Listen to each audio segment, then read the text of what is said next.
दोस्तों चना बाज़ार में कल के दिन हमें काफ़ी अच्छी तेज़ी देखने को मिली है। ऑलमोस्ट आप मान सकते हैं कि दोस्तों 150 से लेकर 170 रुपये तक की तेज़ी हमें चना बाज़ार में देखने को मिली है। लेकिन इस तेज़ी के पीछे क्या कारक बन रहे हैं? चना बाज़ार आगामी दिनों में क्या स्थिति दिखा सकता है? बाज़ार की ताज़ा चाल क्या है? आइए जानते हैं विस्तार से। किसान साथियों, व्यापारी भाइयों, शनिवार को चने की कीमतों में 50 रुपये तक के सुधार के बाद कल सोमवार को भाव में फिर सुधार देखने को मिला और बाज़ार 100 रुपये तक दोस्तों तेज़ हो गया।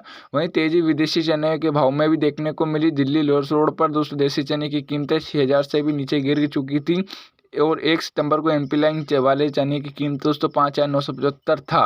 राजस्थान लाइन चना 1 सितंबर के दोस्तों 6025 था। अब भाव में सुधार आने के बाद कल दोस्तों 8 सितंबर को एमपी लाइन वाले चने का भाव 6150 तक पहुंच गया, जबकि राजस्थान लाइन चने का भाव 6200 तक पहुंच गया है। हमने आपको पहले ही बताया था कि दोस्तों दीपावली से पहले आपको चने के बाजार में कुछ सुधार देखने को मिल सकता है। हालांकि यह भाव वाला फेज अभी नहीं है, आप इसे नहीं मान सकते। अब चने का भाव दोस्तों हमारे दिए गए दोस्तों जो हमने आपको बताया था कि 64 तक जा सकता है, उसके आसपास ही बना हुआ है।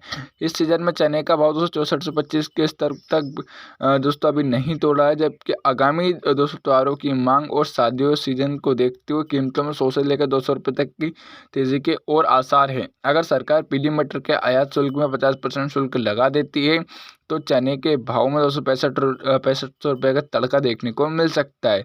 अभी तक दोस्तों कई बड़ी संस्थाओं और कृषि मंत्री तक ने दोस्तों सरकार को पीली मटर के आयात शुल्क पर 50% आयात लगाने की मांग की है, लेकिन अभी तक केंद्र सरकार की तरफ से कोई जवाब नहीं आया है। अगर सरकार की तरफ से सकारात्मक जवाब आता है तो चने के सांसद अन्य दालों के भाव में भी तेजी का रुख देखने को मिल सकता है। इसलिए बाजार पर अपनी नज़र बनाए रखें, सरकार की जवाब आने का इंतजार करें, बाकी व्यापार अपने विवेक से करें।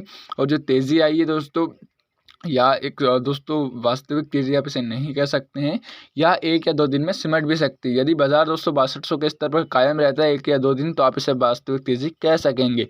अभी के लिए इतना ही, धन्यवाद।